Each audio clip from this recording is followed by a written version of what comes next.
It's Charter Local Edition. I'm Brad Pomerance in Long Beach today, joined by Jeff Kellogg. He is the Vice President of the Long Beach Community College District.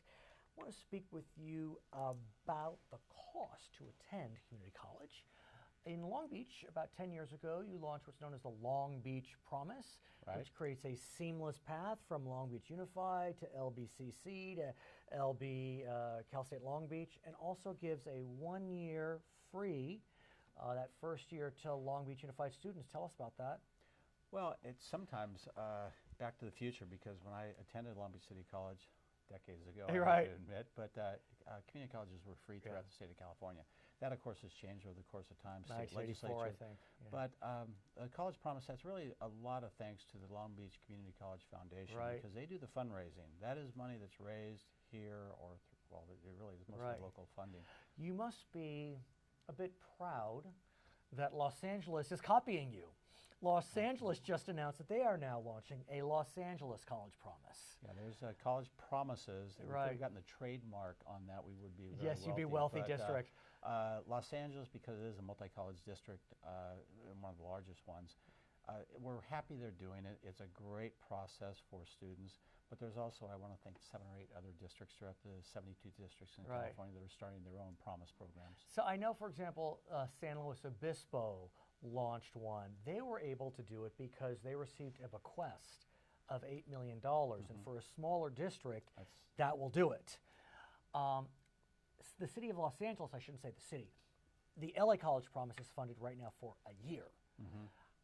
How is Long Beach funding the multi-year Long Beach Promise? Well, again, that's where I want to always give a shout out to the foundation, because they're the ones that really do all the fundraising, and that's why foundations are so important. And so is the Long Beach College Promise exclusively privately raised funds, or does LBCCD kick in some funding? No, that's privately raised funds. Because LACCD is kicking in funding.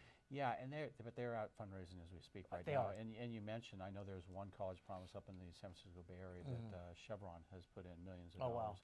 So it's competitive, but at the same time, it's critical for helping students with the cost of education being what it is today. So that's why the community college is such a great financial scenario for so many students. So outgoing President Barack Obama had talked about launching kind of an American College Promise. He was looking at programs out of Tennessee, out of Chicago.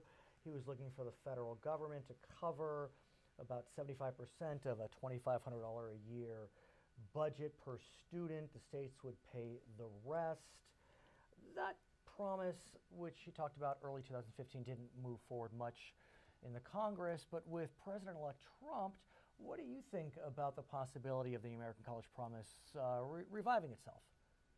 Boy, that's a great question about just alone of what do you expect from the President-elect Trump. I'm not quite sure, because one of his issues was the Department of Education. I want to ask you about that. But I don't know. It was this was an initiative with the Obama administration. The problem and the challenge was for California, because California is a very reasonably priced at $46 a unit, where other community colleges. Well, it's 50 out of 50. It's the cheapest. Yeah, by far. Yeah. So when you talk to these other states, when they're talking about a percentage of, it's just a whole financial mechanics of getting it. Right. So it was always, there was lots of challenges to it. The way we approached it, and actually Superintendent President Oakley, before he moved on to the chancellor position, he was one of the people that were working with the Obama administration on this, and it was always a challenge because California was very unique in a lot of ways. But we always said this: as long as community colleges are in the discussion, that's a positive. But do you have a sense as to whether the president-elect is including community colleges in the discussion? I really have not a clue on that. And you mentioned the Department of Education, and the president-elect has indicated at various points during the campaign that he's looking to eliminate the federal Department of Education.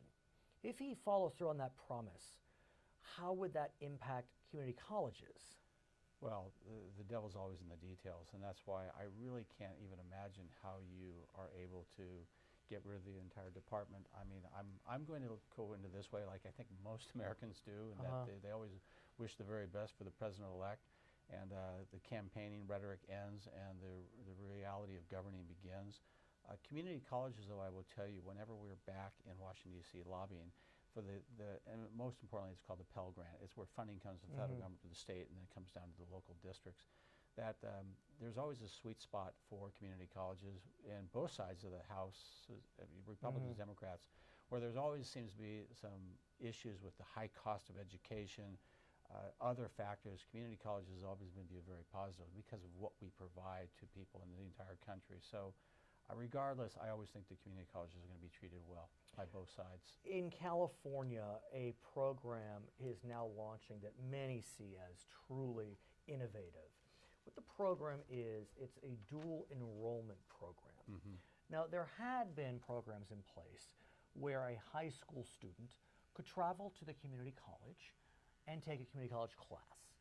Now, under this new dual enrollment program, community colleges will work with high schools to hold those classes on the high school campus. Right. It will be a community college class on the high school campus, often taught by the high school teachers, but that's because y'all train them for the class. Right. And there's been different terms for it. Dual enrollment essentially. I know it's confusing. I don't know what term to use. It is, and so the simple way though is it's not unusual for community colleges that are in an area that are very large geographically, and there's no real facilities.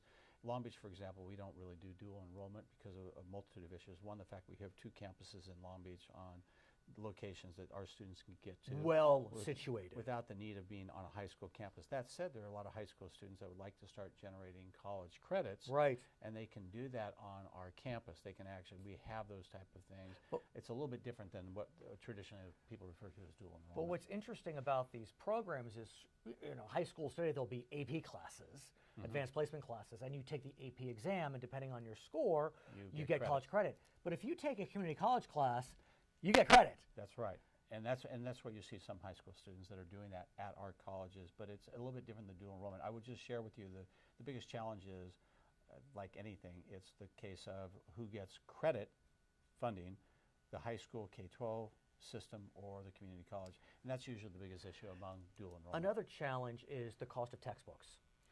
The high school student needs to buy college textbooks, and that's an issue generally with community colleges. Is Long Beach CCD starting to look at the cost of textbooks and trying to scale down the cost either through economies of scale, digital, open source? Well, usually open resources, Right. there's a term for it, online textbooks. Right. I mean, I always say this about how many books can you read on Abraham Lincoln? I mean, they're there, and you can do that online. There's some challenges with all the logistics of it all, but that is actually right now working through the statewide academic senate, which is your faculty representatives, the state chancellor's office, Eli Oakley, and actually at Long Beach City College. It's one of the goals that the board of trustees put together Is there have more reasonably priced textbooks. Is there a way for every teacher of English 101 to offer and ask the students to acquire the same book so you can buy so many that the cost drops? Because as I understand it, you can't do that. Right now, teachers want to use the books they want to use. Well, they want to use the books they want to use. You also bring in publishing companies, so there's a lot of complexities to it. But at the end of the day, textbooks are very expensive for students, especially on limited incomes. And so the quick answer to your question was absolutely. That is one of those things that we do need to address. Okay, his name is Jeff Kellogg. He is the Vice President of the Long Beach Community College District. We're coming to you from Long Beach, California, second largest city in LA County. And this is Charter Local Edition. Thanks. That was great.